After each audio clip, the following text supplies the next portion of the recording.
I'm Shahar Azani, and in the news, continued protests in Israel against the government-proposed judicial overhaul.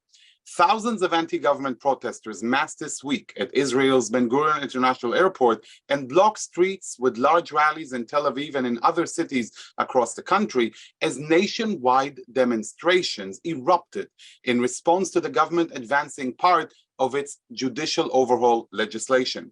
Over 70 people were arrested. On Tuesday, a nationwide day of disruption was called after the Knesset approved the first reading of a controversial bill to curtail the Supreme Court's oversight powers. The legislation canceling the reasonableness criterion used by the courts is one of several bills proposed by Israel's coalition government. This was the first Knesset approval of a judicial overhaul bill. Professor Yaniv Roznai is an associate professor and vice dean at the Harry Radzyner Law School and co-director at the Rubinstein Center for Constitutional Challenges at Reichman University in Herzliya. Professor Roznai, welcome, and so happy to have you on JBS. Thank you for the kind invitation. Let's dive straight in. You have been one of the most prominent voices in Israel against this judicial overhaul. So let's talk about the issue at hand, reasonableness. What is it exactly, and what does the recent legislation say about it?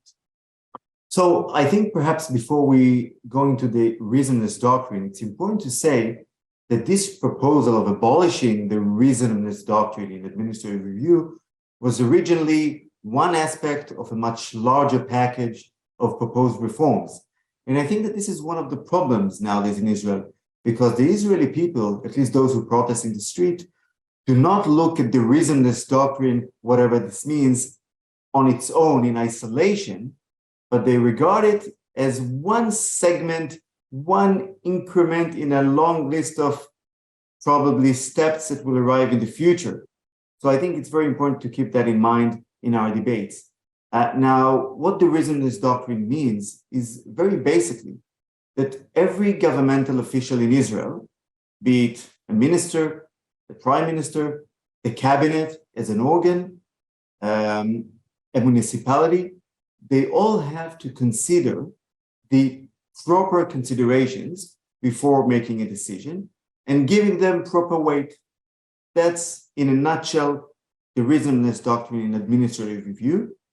So basically, every administrative agency is obliged according to this doctrine, and more so the court, the Israeli Supreme Court, can examine the reasonableness of various decisions that are taken. And it has been, in the last, I think, 30 years or so, quite a strong tool in upholding the rule of law, because it has been mainly used. When it comes to appointments. For example, to give just one example, the appointment of Aryeh Deri of the Shas party, because he was not long ago convicted for tax fraud. Therefore, the recent appointment of him as a minister of Interior Affairs, was declared to be an unreasonable appointment in lack of the undermining of the rule of law. So this is very much, in a nutshell, the reasonableness doctrine. Professor, you mentioned the words abolish the reasonableness doctrine, and some members of the coalition view this as a limitation or a redefining of the boundaries of the reasonable doctrine. So where is the truth? Is it an abolishment or is it a limitation? That's a very good question, because the original statement of our Minister of Justice, Yariv Levin, it was very brief. He said abolishing reasonableness when he proposed his judicial overhaul in January. So one could understand from that statement that the entire doctrine of reasonableness will be completely abolished. This is not precisely the case now. So now we are not proposing to abolish reasonableness to all the bureaucracy, to all the administrative agencies, but to abolish it only to the government, the cabinet, and the ministers. Now, this is a bit tricky, because prima facie, this seems like only a limitation of the doctrine. But in reality, this would be tantamount to a complete abolishment of the doctrine by the mere fact that any minister can decide upon issues that belong to the bureaucrats that are subordinated to the minister. So if there is a problematic decision, you can simply bring it up to the minister, he will sign the decision, and then that's it. It would be immune from this administrative review of reasonableness. So I think it would be quite fair to say that this is abolishing this doctrine, at the very least when it comes to the government and the ministers. Professor, another claim made by critics is that reasonableness is a very hazy, unclear term. What it simply does, according to them, is it's putting the judge in the driver's seat, favoring the justice's considerations over those of the elected officials. How do you respond to this claim? I do agree that this doctrine is quite vague. It is not a very strict and narrow doctrine, because the doctrine says, as I said before, you need to consider the proper considerations and give them proper weight. What is the proper weight is something that the court decides. So in that respect, it is quite clear that the doctrine is vague, and that is why it was actually criticized for a long period of time. However, I do not agree that the doctrine places the judges in the driver's seats. This is not the case.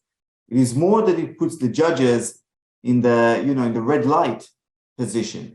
Because what the judiciary is basically saying, look, we see the decision, please let us know or explain to us the considerations, what was behind that decision, and show us that you have done the proper work before you made that decision. You have considered the right considerations. Prove it, show it to us.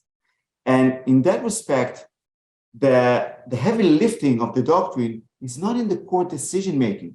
It's actually in this sword of Damocles that is above the administration. And when they know that they have to prove something, then they do a proper job when making the decision. That's the heavyweight of the doctrine. Now, the court, what it does, it gives the administrators a very wide scope of reasonableness. There is a very wide scope, and the court hardly intervenes. So only when there is an extreme unreasonableness, then the court would intervene.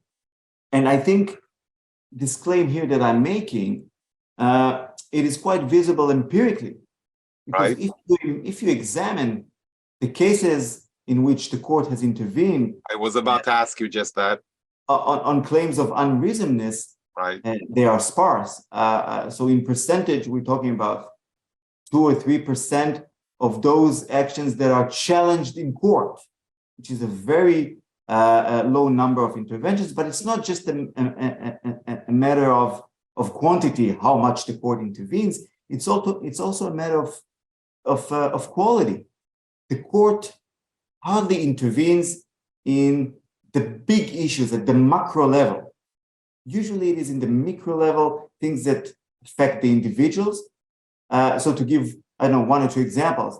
So there was a case when a municipality wanted to build a school near a factory that could affect the environment and the health of the students, of the pupils. So the court basically tells the municipality, you haven't considered enough, you haven't given enough weight to the health issues. Or consider a decision that in Sderot, the court told the government, you need to make sure there's enough safety rooms for the kids in schools. So in case of bombing, they can run to in enough time, quick time, to a safety zone. So basically the court imposes upon the government to make sure that the school is safe. So in these cases, it's not about the big policy issues. It's about minor issues that affect the individual. Day-to-day life. But Professor, I want to really take you from that point exactly. In an age where there are other doctrines, other considerations available for the court for judicial review, like proportionality, why is reasonableness described as the one essential tool? Without it, will the courts not be able to criticize or review administrative decisions? Is this really the thin line between democracy and so-called dictatorship? That's a terrific question. And I think the answer is a bit tricky. There are still other doctrines in administrative review, such as proportionality, for example, but proportionality is applicable only to matters of constitutional rights and fundamental rights that are protected. So let's put that aside. And other doctrines, such as, for example, foreign considerations. You cannot consider foreign considerations when you make a decision, and you cannot discriminate. Okay, so we have the non-discrimination doctrines. Right. However, and that is the big however, the implications of abolishing reasonableness will be mainly in removing from office and appointing from office gatekeepers, such as the Attorney General or legal advisors to the ministries. And here is what I fear. Let's assume that the other doctrines still apply. But if you now remove from office the Attorney General or the legal advisor to your ministry, and you appoint a yes man that would be subordinated to the political will of the minister, who would enforce these other doctrines? No one. And that is the main problem. I think that the main implications of abolishing reasonableness will be in removing from office, in appointing officials, and in providing budgets to people who are closer to the government. I think this will be the main three issues. And this in turn will create what we call Caesarean politics. And that is why I'm afraid. It is not, the question is not whether this change is the end of democracy. That is not the question. The question is whether this change will remove more checks and balances and provide the government with more power and more opportunities for constitutional capture. Or Professor, if I were trying to represent the other side, would provide the government more tools to govern, because we know that the legal advisors within ministries and attorneys general, these could really be a tremendous hindrance, especially when the issues are not so clear-cut, when they're matters of discretion, judgment, and consideration. So shouldn't their government be allowed to rule? Wasn't this the issue in Israel's elections, what they call as, rule of law and governance across the country? That's terrific. I wish that has been the case. And the reason I suspect that is not the case is because 3 months ago, the president of the state, when he proposed a reform, he suggested that appointment of ministers and policy issues would not be subordinated to the doctrine of reasonableness. And this was rejected after 7 minutes by the government. And even yesterday, one of the leading administrative law scholars in Israel, Professor Yoav, came to the committee and proposed his own proposal that when the cabinet has big policy issues, right? So this is the governance. They want to govern with their own policy, then the court should not be able to interfere. But the current coalition does not want to make this distinction between everyday issues and matters and policy. They want to govern without any limitations. And that's quite risky to my mind. Right. The reasonableness criterion, as you said, evolved over time and more intensely in the past few decades. Critics again claim that Israel had a proper judicial review and court of law long before it and without it. So how necessary is it really, and why? I think it's a very important question, because what we see now, and as I said earlier, the doctrine of reasonableness has been criticized in the last 3 decades.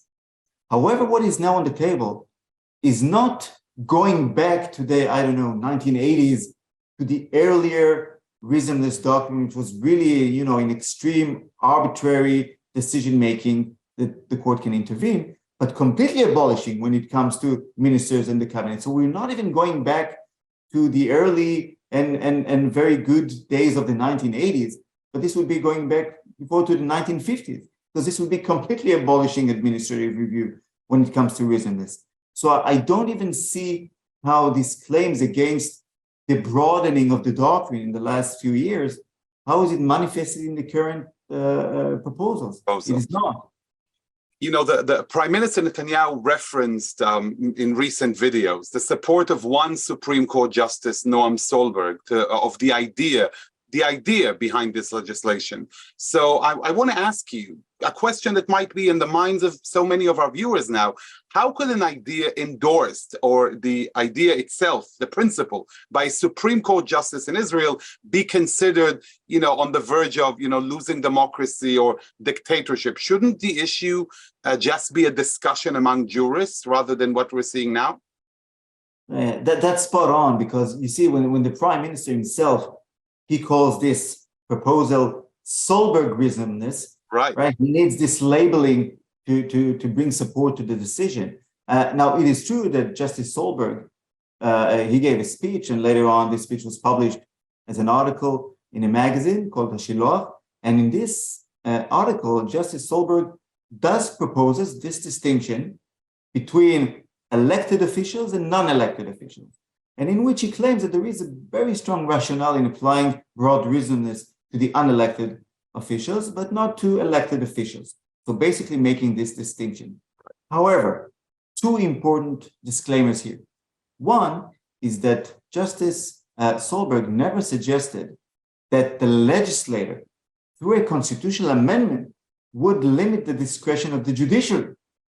He meant this is an evolving doctrine of a common law system, that the judges themselves should in a way limit themselves. That's, I think, a very important distinction. But more importantly than that, in the balance of powers between the different branches of government. And managing, just imagine that this is the first move in a legislative process to limit the discretion of the court. That's very problematic in terms of separation of powers. But more than that, when Justice Solberg published this article a few years ago, he had in mind one change, a small change in isolation, in lab conditions. He never imagined such a change that would come as a first stage in a series of other changes, such as changing the way judges are selected, such as limiting judicial review in constitutional review, etc. So I'm quite sure, I haven't spoken with Justice Solberg, but I'm quite convinced that he doesn't feel comfortable with the use or abuse that is now being made on his behalf. You know, this is a fascinating conversation, and I would be just thrilled to take it into a whole hour. But I really I have a few more quick questions for you. You know, prominent coalition and Likud members claim that this part of the judicial overhaul is meaningless. It's nothing more than a vague reminder of the original overhaul that the coalition had in mind. That you referenced at the very outset. You mentioned that at the beginning it was a whole package, and now it's just a one slice of it. Might it not be, and again, it's not a judicial question, and I know you're a professor, but I want to ask you as a reasonable player in this super important arena, might it not be wiser to recognize this withdrawal of the coalition and give them some sort of an achievement or a ladder to climb off this very dangerous tree? So this was actually discussed among the coalition and the opposition in their deliberations or negotiations under the auspices of the president's house. And people have spoken, some politicians have spoken about limiting reasonableness, but in response, there should have been also some kind of end of claims. Make us sure that that's the end of the story. But you go back to the same point of this might be a small thing, but what you're planning is what they call the salami, one slice at a time. Exactly, and the reason why we fear of the salami is not just, we're crying wolf. The high-level politicians within the coalition, when they are being interviewed, this is precisely what they say. They say, yes, we are doing it the salami system, slice by slice, instead of a big wave as was originally planned. We're now bringing in small drops. And to my mind, I have to admit, being a student of comparative constitutional law, I find this highly silly. Because when populist leaders in other countries have taken the salami system, the incremental erosion of democracy, it was, just precisely in order not to reveal the big plan. But now the coalition already from the outset are telling us, yes, this is our big plan. This is the big puzzle. And this is incrementally how we're going to get there. And this is not very reassuring. Right. One last question before we go. On the face of it, like I said before, it seems like a legal discussion, but underneath the surface, there is so much more that's being raised and at stake, recognizing the fact, Professor, that other parties, including those in the current opposition, had similar thoughts about a reform or a judicial overhaul in the Supreme Court and our judicial system. How much of it is really yes Netanyahu, no Netanyahu, and how much of it is a legal discussion? Because the same ideas were raised by Gideon Sara's party, who was, one of the prime minister's main adversaries. I do not think that this is a yes Netanyahu, no Netanyahu deal. I think it is about yes liberal democracy and no liberal democracy. And the fact that because in January, and even slightly before that, the government began with this really huge blitz that would have completely undermined any checks and balances, I think vast segments of the population here simply lost trust in the government. So once you lose trust or confidence in the government, people are saying, well, okay, let's say it's one small thing. How can we trust you that this will be the end of it? So I think the main issue is loss of trust, and I'm not sure how we can regain that trust. Right, loss of trust. We listen to you, and that's exactly the message that we keep on hearing underneath, bubbling like a super hot lava. I really have to ask you this: do you support going back to the president to resume negotiations between the two sides? I always support negotiations.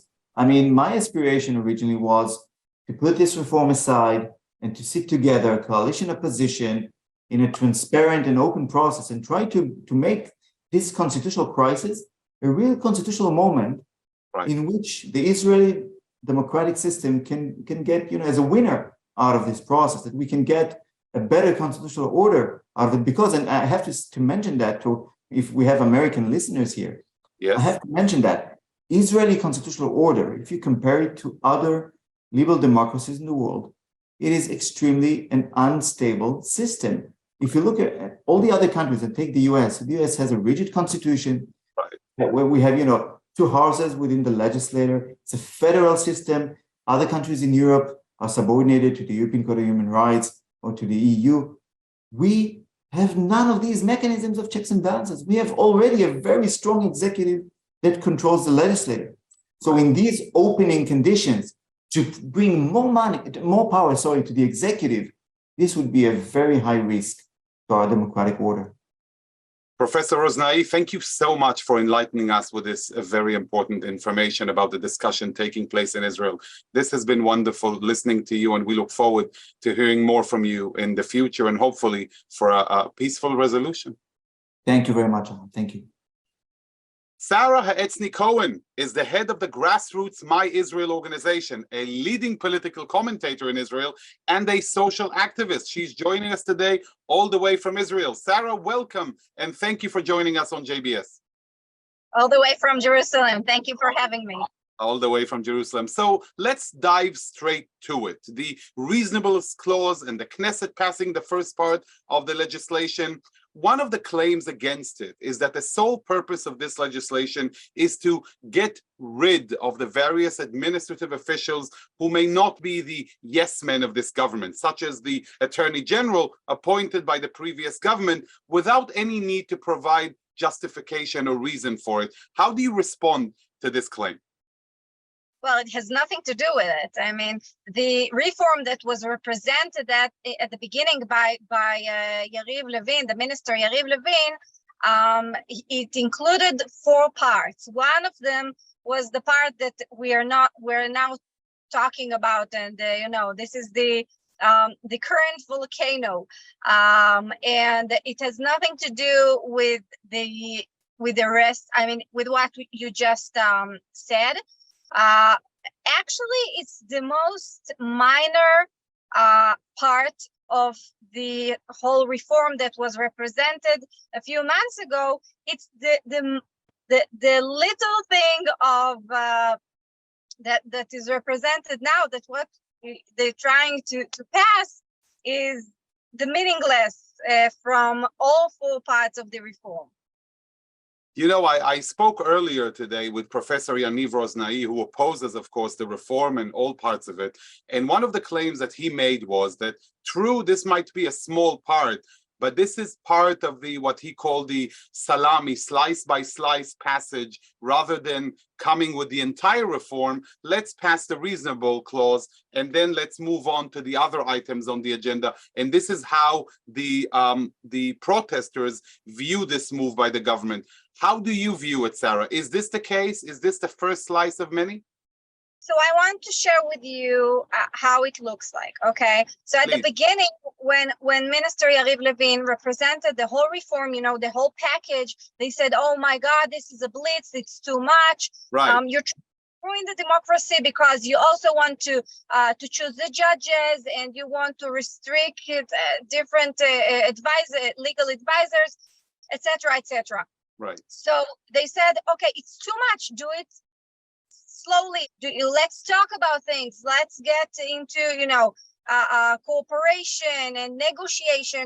And then the government of Israel listened to the streets and to the voices, the very deep voices of the people, and decided to freeze the process of the reform, and they froze it, and they went into a process of negotiation at the president's house. Okay, so. And then the opposition decided that they quit the negotiation. It's the opposition, not the coalition. So these are the facts. So first, they called it blitz. They said it's too much. You're doing the whole package is too much. Bring some of it. Let's talk about things. And now they call it the salami. They call it salami, and you're just trying to hide and not bring your intentions. So what do you want? You want the government to sit and do nothing? You want the government to resign? They are using excuses for apparently it's all excuses, because when it was the whole package, they said it's too much. It's not democratic. And now when they do it step by step and by negotiating and, changing and listening to the public and to different professionals, they say, oh, no, you're just trying to do the salami and just to conquer your intent, your intentions are the same and you're just doing it another way. So what actually do they want? So let me ask you, Sara, you mentioned the discussions hosted by Israel's President Herzog. We heard calls by Benny Gantz and Yair Lapid to resume these negotiations. Wouldn't it be better, in your opinion, to move down this path in a negotiated compromise manner rather than in a one-sided manner? Well, definitely. I'm a big supporter of negotiation. I think that this is the interest of the Israeli state, and for all of us, that this very important process and change will happen by negotiation, by vast agreement. But here's the but.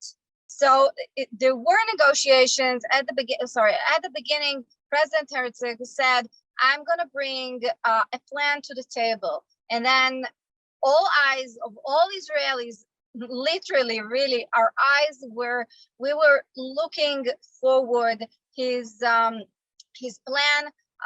And when he put it on the table, it was so extreme left that nobody could accept it. And even from soft right political that are not big fans of this reform, when they saw Herzog's, the president's first plan, they were shocked, and they said, "Okay, if this is the way, so we're supporting the reform." So it switched everything up. So this was the first step. The second step was when the government decided to freeze the reform and freeze all the process of passing the laws and go to the president's house to negotiate. Right. And so they did for what, a month or so, for a few weeks.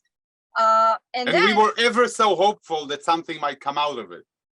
Definitely, I'm a supporter of the reform, and I'm also a supporter of negotiation and vast agreement. And I followed every letter that came out from the room of from the closed room.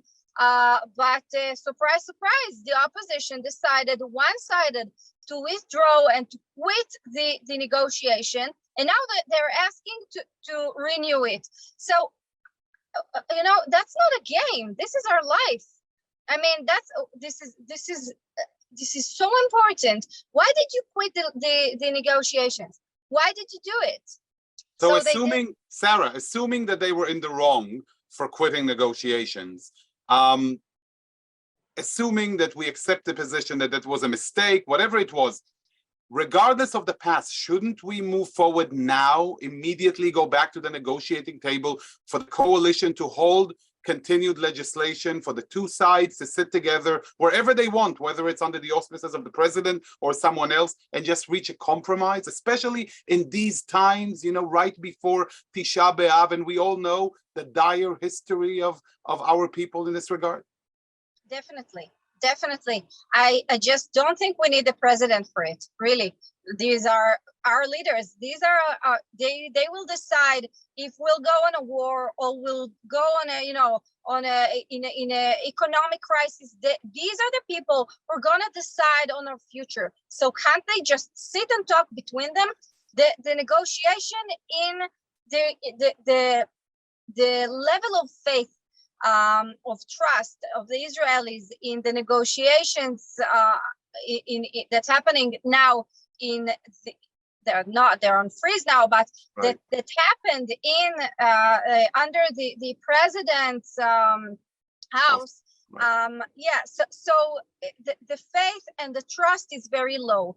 I believe that these leaders can sit together and negotiate and come together with even, they don't need to agree upon everything. They can agree upon two parts of the reform, even one part. Take the part that was started to pass in the Knesset, in the parliament a few days ago, and negotiate on it. You don't need to negotiate the whole package, okay?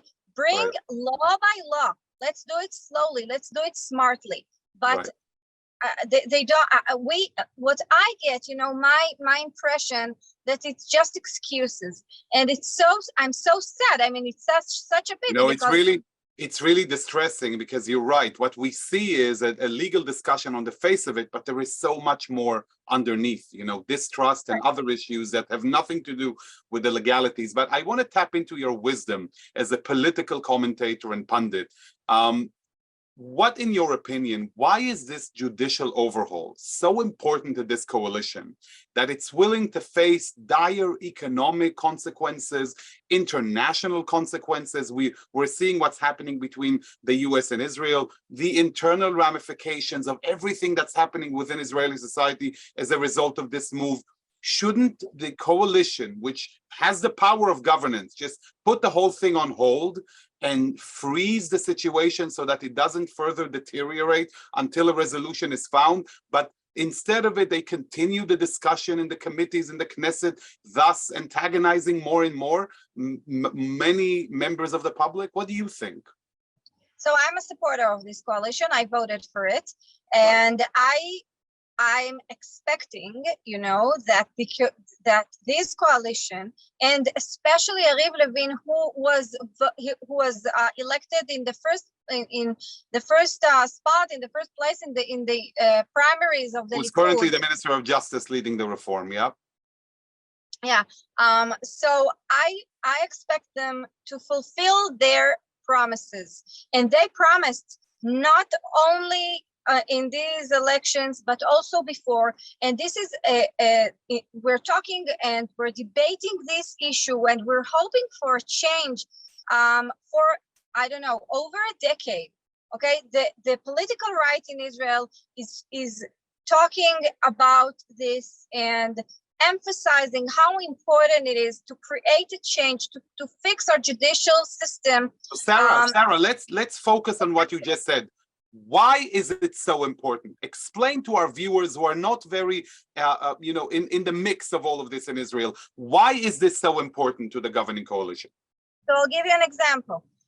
I'll tell you in one sentence, and then I'll give an example. So we believe and we know that a lot of main issues that are that are broken now of judicial system, of our judicial system, is standing in the base of different very important issues in the Israeli society: security, immigration, building in a lot of internal security, a lot of issues that are, they are in the heart of the Israeli society, in the heart of our life.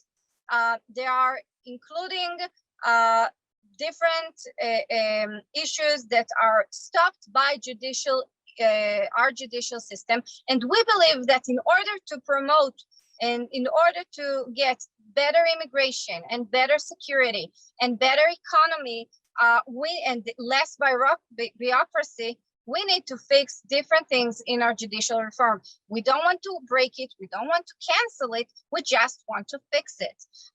So this is this is a statement. Now let me give you a very new example that just happened today in Israel. Here it's afternoon, and this morning the Supreme Court once again canceled another law of the Knesset, another law of the Parliament that was. I'm not going to elaborate on this, but it was connected to immigration. So the minister of the government of Israel and the parliament decided that in order to manage better the immigration to Israel, they need a certain law. And the Supreme Court just canceled it this morning. And after they canceled a bunch of laws, of immigration laws in the past. So the government cannot govern and they cannot serve me as a citizen. Why? Because it's broken, because we need to fix it. Once again, we don't want to cancel anything. We don't want to cancel the courts. Of course not. We don't want to. We definitely hear the concern. And to add another element to it, our viewers heard in my conversation with Professor Roznai that one of the justices of the Supreme Court, Noam Solberg, he was actually, who spoke about reasonableness. If I'm not mistaken, Sara, he was the opposing view in the judgment that you're mentioning. The only one. This is how hegemonic and homogenic our Supreme Court is, that in such an important law that that talks about the immigration to Israel, there was only one judge that was against the another six. Sara, just because we're short of time, let me ask you one last question. In your opinion, do you believe there is a way for both sides to settle these issues amicably and to reach a compromise? Of course. Of course. I mean, we fight together, we work together, And there are so many challenges out there, from Iran to Jenin to the Hezbollah tents in the north to Gaza and beyond. We know what we're facing. Correct. And we have to work together. And I believe we can do it. And I also want to put, to say another thing. There are some leaders of the protesters that are so extreme, and they're pushing their politicians, the opposition politicians, they're pushing them to the extreme side. And this is not how it's supposed to work. There are extremists in every side, but they have to understand that negotiation and best agreement is the interest of this state and this country and this society, and we don't have to run back to the president. He's not a teacher or a mother. No, they can talk together and get the vast agreement without any external interfere. Amen, amen, amen to that. Thank you so much, Sara, for taking the time to joining us all the way from Jerusalem and sharing with us your perspective of this very crucial matter these days in Israel. Toda rabba, thank you. Thank you, Toda. Thank you for having me.